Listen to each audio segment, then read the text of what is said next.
The government is fighting to convince its MPs and the opposition to accept pension reforms that include some severe cuts, under the terms of the bailout by Greece's European creditors.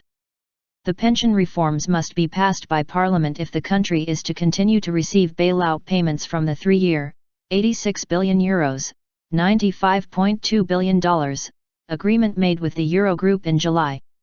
Greek Prime Minister Alexis Tsipras and the new opposition leader Kiriakos Mitsotakis confronted each other for the first time over the critical pension reform at the House on Tuesday.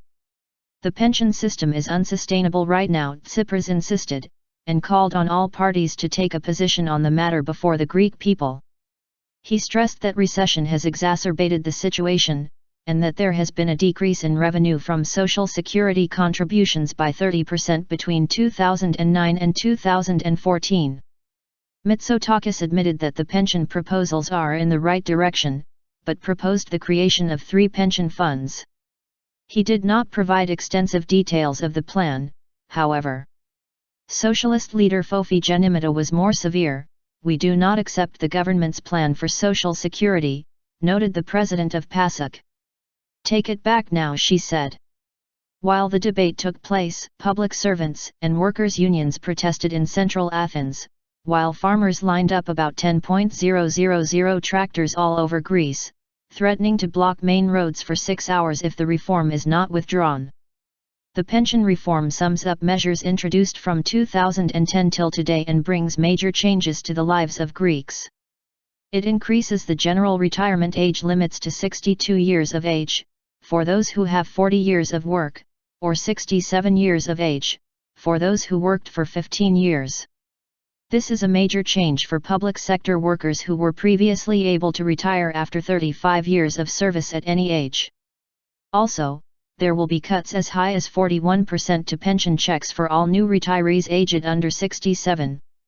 Auxiliary pensions will also be cut up to 20%. A report from the Small Business Institute, IME, shows that pensions remain the main source of income for about 51.8% of Greek households, while income decline was recorded for 77.9% in 2015. Some experts, however, say that the pension cuts are not a solution. Dimitris Karolis, a researcher at the Observatory of Economic and Social Developments of the Labour Institute, points to the main difference between the old and the new pension system: it turns a redistributive social security system into a funded one, depriving it of its social welfare characteristics. This, he explains, doesn't address the basis of the problem, as the emphasis is on costs, not on increasing revenue and reducing unemployment. Earlier on the same day, the Budget Office of the Greek Parliament warned through its quarterly report that not complying with the conditions of the bailout agreement would put the economy's return to growth at risk.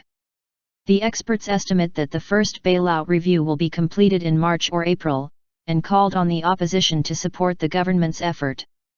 In the meantime, protests rage across the country.